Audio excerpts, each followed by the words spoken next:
Métro, boulot, gynéco. Le micro des gynécos, les podcasts de la GOF. Bonjour à toutes et à tous, bienvenue sur les ondes du micro des gynécos, la chaîne podcast de la GOF. Aujourd'hui, j'interroge Océane, que vous connaissez bien si vous suivez notre chaîne. Le docteur Pecheux est gynécologue obstétricienne aux hôpitaux universitaires de Genève. Elle a récemment réalisé une revue de la littérature sur les complications liées à l'âge maternel et va nous partager sa présentation. Bonjour Océane et bienvenue de l'autre côté du micro des gynécos pour nous parler des complications obstétricales et néonatales liées à l'âge maternel avancé. Bonjour Laura, je suis ravie d'être accueillie sur notre propre chaîne pour parler de ce sujet. Est-ce que tu peux tout d'abord nous dire à partir de quand on parle d'âge maternel avancé ? Alors c'est une très belle question parce que historiquement on parlait d'âge maternel avancé dès 35 ans, c'est un petit peu douloureux à notre âge, mais finalement en pratique les recommandations internationales sont modifiées surtout à partir de 40 ans, il y a très peu de choses à partir de 35 ans. Et tout ça parce que, en fait, en réalité, c'est un continuum, c'est-à-dire qu'il n'y a pas un seuil X ou Y très précis, c'est juste que plus on avance en âge et plus on a de risques des complications obstétricales et voire néonatales. Bien sûr, ce qu'on aimerait savoir, c'est le seuil précis à partir desquels les complications augmentent, quelque chose de cliniquement plus significatif. Il y a les Finlandais qui ont fait une étude de registre sur une dizaine d'années, publiée en 2016, pour essayer de répondre à cette question. Et puis finalement, ce qui est ressorti, c'est que selon la complication qu'on regarde, le seuil est différent. Donc, c'est à nouveau pas si simple que ce qu'on aurait espéré. Il y a certaines complications qui étaient augmentées dès 25 ans, comme l'accouchement instrumenté, les césariennes. Alors qu'il y a d'autres complications pour lesquelles ils ont retrouvé une augmentation du risque qu'à partir de 38 ans, comme par exemple pour la pré-éclampsie. Donc c'est une situation qu'on rencontre de plus en plus souvent, non ? Oui, en effet, l'âge de la première maternité déjà a beaucoup progressé en France, en Europe, aux États-Unis notamment. Et du coup, on enregistre de plus en plus de premières grossesses au-delà de 35 ans et des moyennes de première grossesse autour de 32 ans dans ces pays. Aux États-Unis, il y a 20 ans, ils enregistraient déjà plus de 200 cas de naissance au-delà de 50 ans. On parle d'âge maternel extrêmement avancé. D'ailleurs, c'est un petit peu débattu cette dénomination. Avant, on disait grossesse tardive, parfois même gériatrique. Forcément, c'était hyper péjoratif. Donc maintenant, on entend plus souvent âge maternel avancé. Néanmoins, ça peut quand même être considéré comme teinté de jugement. Peut-être qu'on devrait préférer grossesse à 44 ans, grossesse à 46 ans, enfin quelque chose d'un peu objectif qui serait vraiment teinté de rien du tout, puisque cette situation devient super fréquente. Et quelles sont les complications spécifiques pour ces mamans ? Alors déjà, ce qu'il faut garder en tête, c'est que plus on avance en âge, plus on présente déjà de pathologies chroniques, de comorbidités. Par exemple, plus on avance en âge, plus on est susceptible de présenter un diabète de type 2 déjà diagnostiqué.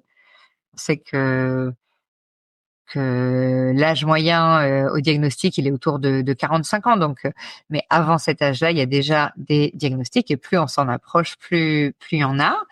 Pareil un petit peu pour l'hypertension chronique, c'est autour de 9% avant 45 ans, mais on arrive autour de 30% entre 40 et 60. Entre les deux, c'est probablement aussi un continuum. Et plus on avance en âge, plus on est susceptible de présenter une HTA chronique. Probablement aussi davantage de surpoids et d'obésité, même si la littérature est pas franche. Ensuite, les complications gestationnelles spécifiques, elles sont quasiment toutes augmentées avec l'âge, même si le niveau de preuve ou le niveau d'association, il varie selon les sources et parfois il est contradictoire, comme souvent comme ça quand il y a une littérature un peu floride. Mais de manière générale, on a l'impression que tout va dans le même sens, c'est-à-dire que quasiment toutes les complications augmentent avec l'âge, même si en valeur absolue, ça reste de manière individuelle assez faible, hein. Donc bien sûr, l'idée n'est pas de paniquer toutes les femmes qui ont une grossesse à un âge supérieur à 40 ans. Mais par exemple, au premier trimestre, on sait qu'il y a probablement plus d'avortements spontanés. Il y a une cohorte danoise qui dit jusqu'à 75% d'avortements spontanés au premier trimestre passé 45 ans. Plus de GEU aussi, on imagine que c'est autour de 1% à 20 ans et 7% à 44 ans, à partir de 44 ans. Et aussi une étude qui rapportait davantage de molles complètes avec un risque relatif multiplié par 7 à partir de 40 ans. Ensuite, pour les complications des deuxième et troisième trimestres de la grossesse, elles sont aussi probablement toutes plus fréquentes, avec davantage d'hypertension gestationnelle, davantage de prééclampsie, pas une augmentation majeure, mais peut-être par exemple autour de 9% à partir de 35 ans, alors que ce serait autour de 5-6 avant. Ça fait quand même des risques à peu près doublés au-delà de 45 ans et une augmentation âge dépendante, on va dire. Plus on avance en âge, plus on augmente aussi les complications de la prééclampsie, les décollements placentaires, insuffisance rénale, cardiaque aiguë, les OAP, les AVC. Quand même vraiment un impact de l'âge, probablement lié à une dysfonction endothéliale. Il y a plus de diabète gestationnel aussi avec l'âge maternel. Il y a des auteurs qui ont rapporté une augmentation de 8% par an à partir de 18 ans. Une étude chinoise qui a rapporté un risque multiplié par 3 ou 4 à partir de 40 ans. Le pourquoi, c'est un petit peu débattu, mais l'altération du profil lipidique, le stress oxydatif, l'augmentation de l'insulinorésistance, etc. Est-ce qu'il y a aussi des complications liées à l'accouchement, plus spécifiquement?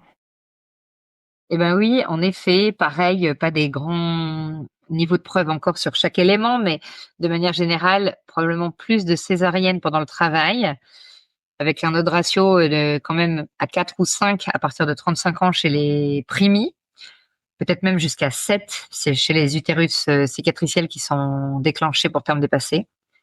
Aussi plus d'instrumentation, il y a des auteurs qui ont rapporté un risque relatif à quasiment 7 chez les primis à partir de 40 ans, 7 fois plus de ventouses forceps qu'avant cet âge-là.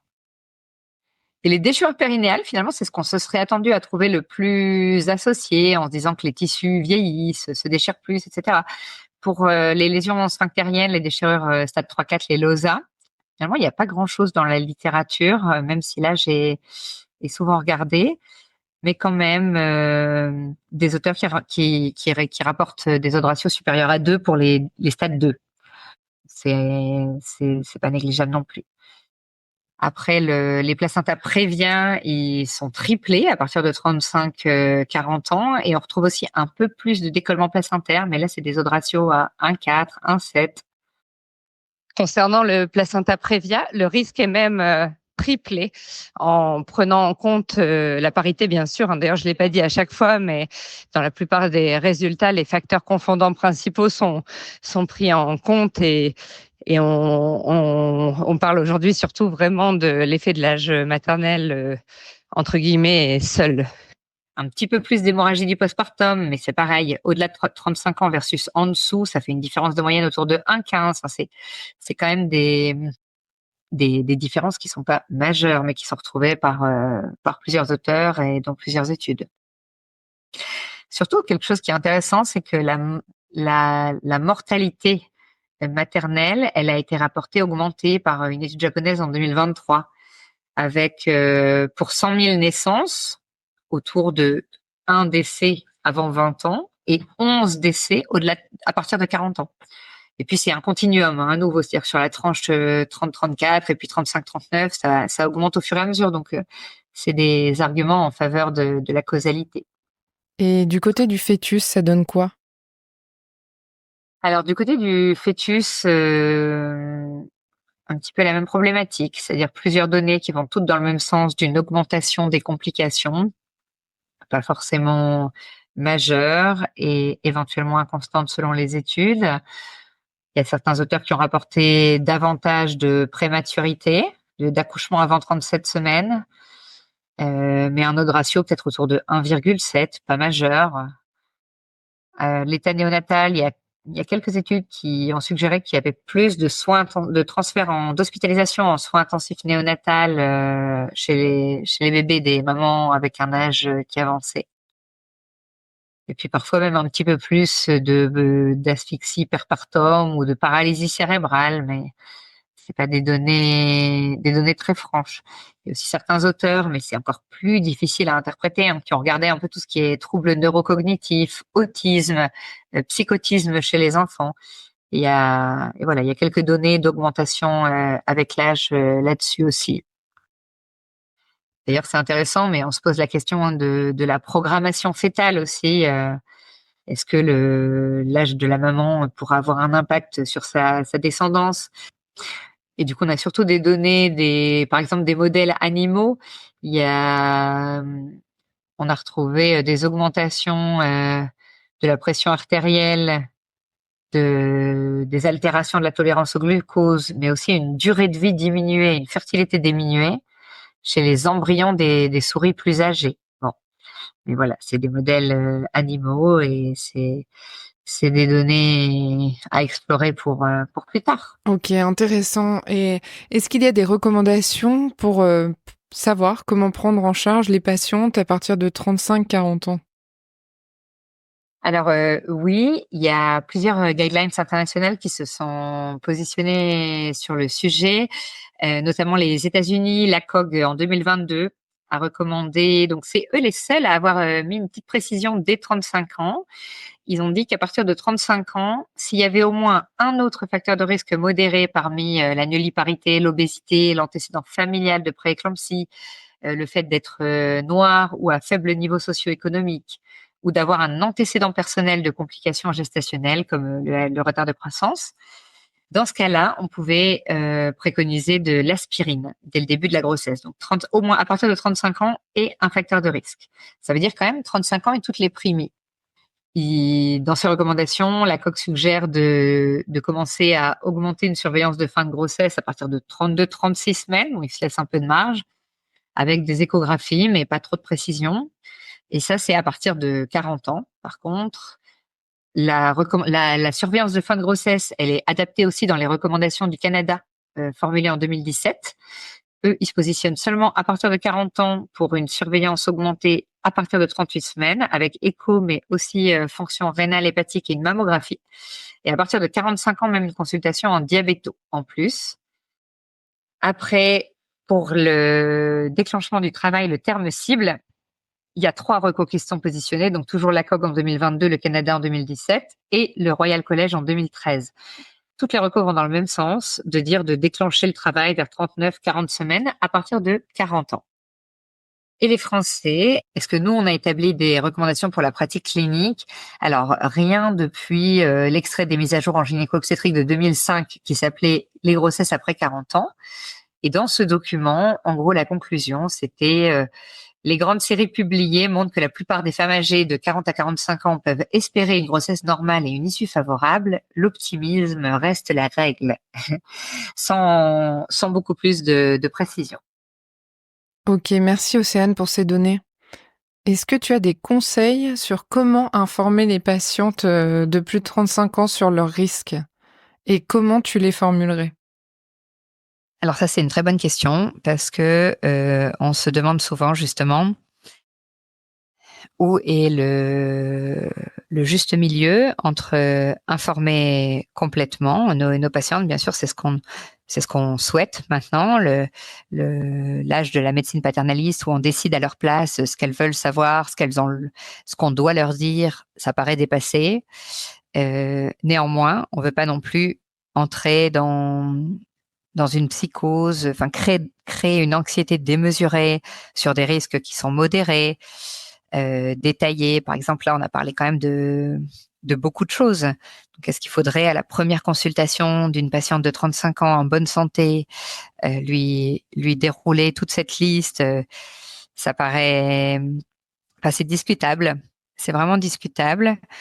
Et je pense qu'après, du coup, c'est chacun avec le protocole local de son hôpital, s'il y en a un, qui doit se positionner.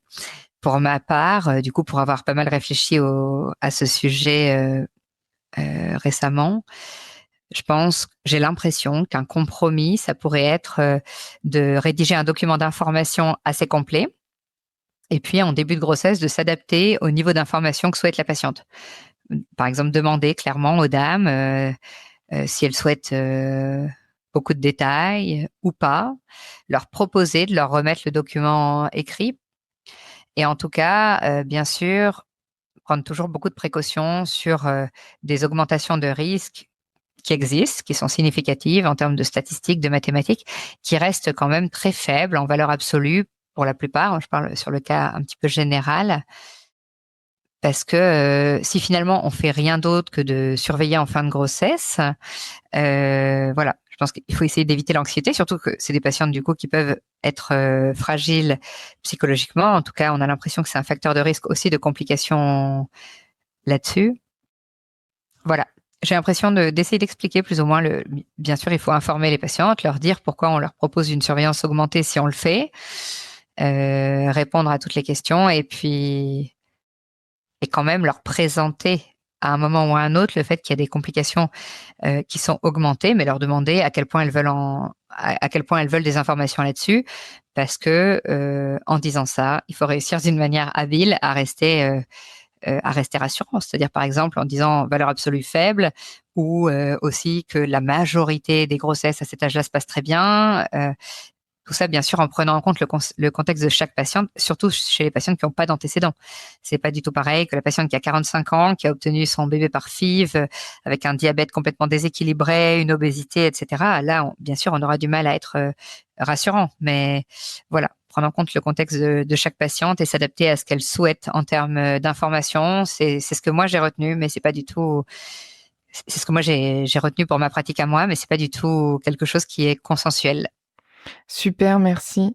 Est-ce que tu as quelque chose à ajouter pour clore cet épisode ? Oui, pour toutes les grossesses, mais notamment dans cette population, il faut pas oublier pour le suivi de la grossesse les règles hygiéno-diététiques et notamment de recommander l'activité sportive, le sport. Il y a des auteurs qui ont retrouvé une annulation de l'augmentation du risque lié à l'âge si les patientes avaient une activité physique suffisante pendant leur grossesse. Donc c'est valable pour toutes les patientes, mais d'autant plus, forcément, plus on a de facteurs de risque et plus il faut donner d'énergie dans ces messages de santé, même si parfois les consultations sont courtes, etc. Mais voilà, ne pas oublier d'en parler. Merci beaucoup, Océane. À bientôt.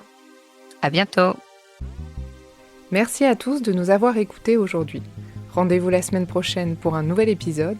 Vous retrouverez toutes les ressources et références de ce podcast dans la description et surtout, n'hésitez pas à vous abonner à la chaîne, à lui accorder 5 étoiles, voire même à en parler autour de vous. Métro, boulot, gynéco.